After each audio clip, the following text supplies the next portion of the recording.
Metal Gear. Oh, wait. This is Ratchet Clank. Crap. Hello. This is Snake. We're going to be reviewing Ratchet Clank, the reboot slash remaster. Let's go to a different planet while we do that, shall we? Remember, this video and or the opinions are completely subjective, but they will be looking at different elements of the game and giving it a second chance off of what other reviewers have. I will probably be using some examples from my fellow YouTuber known as the Gaming Brat. I think it's Gaming Brat. If not him, then it's possibly True Review. One of those two channels did a 59-minute long video on this game. First off, I want to talk about the locations and the gameplay. The gameplay is satisfying. It's very clean and smooth. It's basically like any of the modern Ratchet and Clanks that you've played, if you've played them on the PS3, such as the Future series. The graphics are superb. It looks like a Pixar movie come to life in the form of a video game, which has been done before, even after this. For example, Kingdom Hearts 3. You can break all sorts of containers for this game's equivalent of money, its currency system being that of nuts and bolts. It has some good charm and comedy, but I don't feel like it's up to the same par that a lot of the original games had.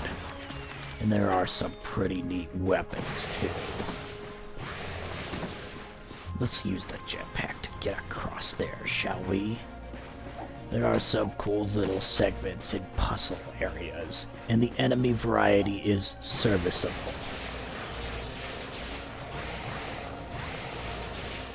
Okay, fine. Die. Floating in midair. Yeah.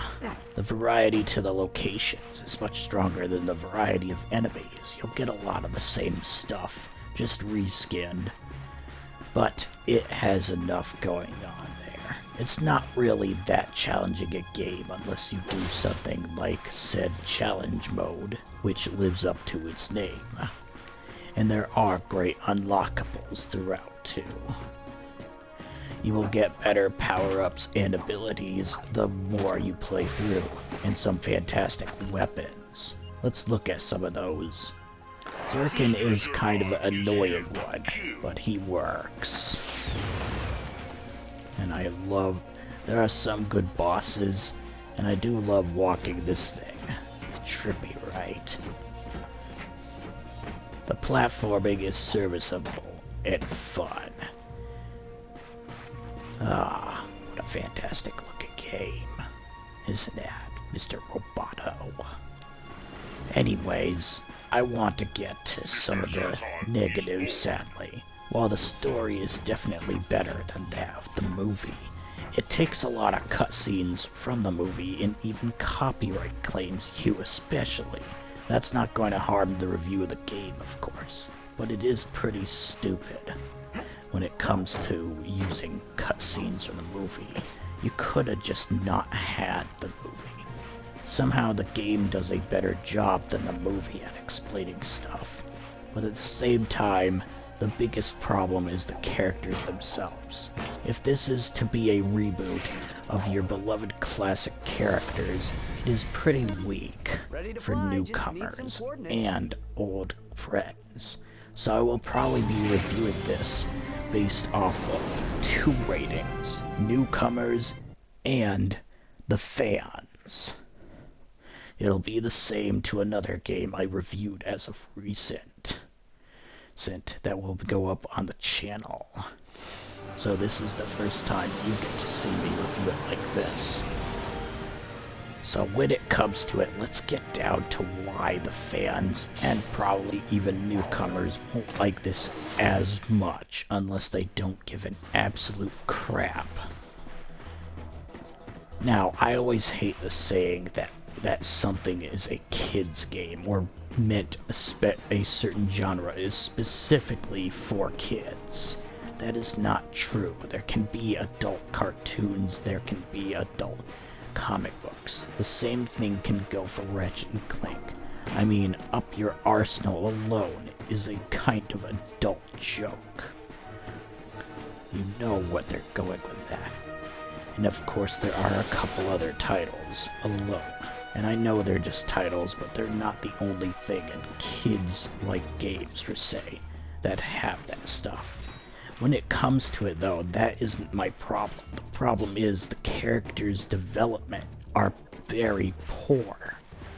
You don't really get to see a huge amount of the development and friendship between Ratchet and Clank themselves. It's pretty weak and unsatisfying. They don't even look at each other, and this was something the YouTuber I just brought up a while ago brought out. They don't even look at each other when they speak about one another, and it's quite pathetic. So, hopefully they do better for a future game, and it does seem that Insomniac is doing some new stuff.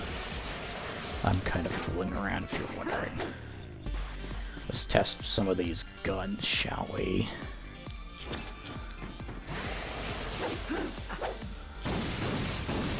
Yeah. This is still a satisfying game that will give you plenty of content, and it's very smooth at its controls. But as a reboot of the series, it is a major letdown to fans. The characters, poorly developed, don't even really interact with one another. And when there's a charming moment, it doesn't feel earned. It feels completely wasted, sadly. At least in my opinion, once again. This is as subjective as it can be. Let's head to another area, shall we?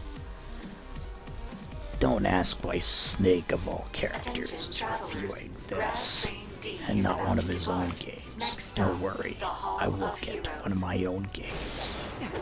It's just I want to review this. They do have some returning actors playing their parts again, and that is cool. And Captain Quirk is probably the best character, if I pronounced his name right. The best character you're going to get in this entire game. But even he is kind of disappointing, in some of the same ways that Ratchet and Clank themselves were. The humor is too modernized, too. It feels like it's going to age and be outdated. It already is as we're speaking. I never really hear much about this reboot/remaster anymore, so I wonder if people kind of caught on and got sick of it. Besides that, difficulty curve isn't too big a deal in this game. There are some fun side objectives and some difficulty, especially in more of the side stuff and later. But other than that, the entirety of the game, unless it is challenge mode, is not very hard. Let's pixelize these jerks.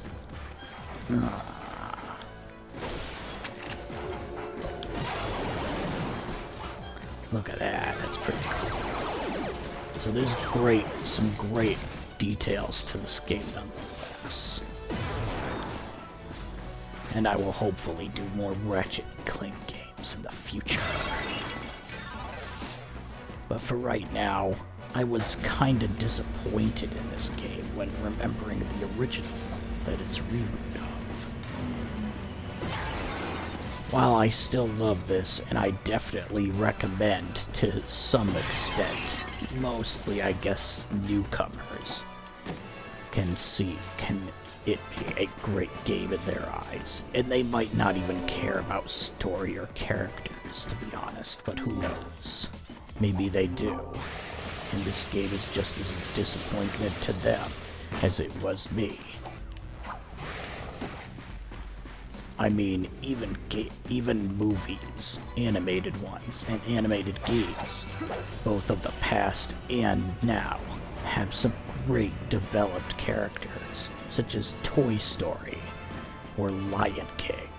Their characters are still memorable and great in their development. But somehow, Ratchet & Clank, a game that is much longer and bigger than, say, a movie like that, is somehow much weaker and lacking in its department of development. Don't take that this is all negative, though. I want to keep that this is still not meant to be a fully negative video, even if it has come across that way. It has great things, which I have touched on. The gameplay is satisfying. The story works better even if it uses cutscenes from the movie and doesn't have the character development that we knew of the original. And it gives you plenty of variety and challenges you need. And it does the one thing that games are known for, that it definitely succeeds at. It's fun.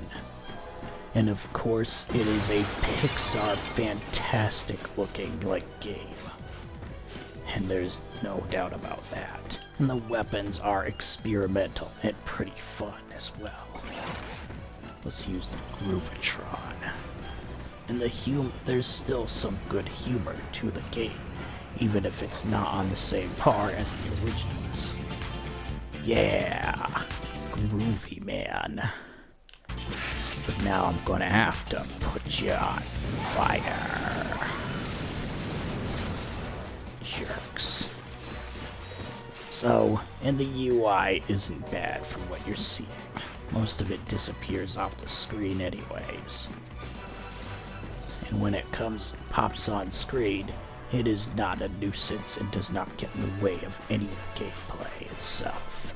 There is a lot of attention to detail to the game, and there's still some great side activities and stuff to buy, even if the Gadgetron talks too much and needs to shut the hell up. Anyways, I love this game nonetheless, and the acting isn't bad but feels wooden at times. The soundtrack, while serviceable, wasn't as great as the original in my opinion. And the sound design and the combat itself is serviceable and works and is good. Mostly the sound design is great. Let's go back. And some of the layouts of the levels, even though some are missing, as well as some really cool kind of set pieces in areas that return from the original. I feel like the villain isn't as menacing or cool as the original either. And that they got celebrities for the sake that they had a big movie to fill in. The loading screens and fast travel are not bad either. They are pretty quick and got enough going on them. They aren't like Bloodborne's original loading screens where it just says Bloodborne. This game is great, but as a reboot of a classic series, I'm going to have to give it its final scores. When it comes to the rating for a newcomer of this series, I think it is still a great introduction for fans, even if it isn't to the same extent we knew of previous titles. So I'm going to give it, for newcomers, a 8.3 out of 10. And for the older fans of the series, I have to go a little bit lower to a 7.8 out of 10. It is still a high 7 and close to an 8, but it isn't quite there yet. and needs to try better next time. While it's done great in other departments, its overall challenge, as well as things such as the character development and story, are lacking. Even the humor was weak. Not that all the humor doesn't work, but most of it didn't, and ages poorly. Oh boy, out of ammo. Either way, still a fantastic title. This is Snake, signing off. Tell me what I could do better next time, and what you would rate this game. Keep that in mind for this Second Chance series, that at the end, you can always leave your rating, your thoughts, as long as they're not rude and not inappropriate. Keep that stuff in mind, and have fun. Have an awesome day. This is Snake signing off, and don't forget to like, share, and subscribe, and leave your comments below. You will have fun with this game, just as I have, but you will probably, as a newcomer or a fan, find some places a bit lacking in comparison to other classic kind of cartoony games that you loved of the past, or even movies. See ya for now.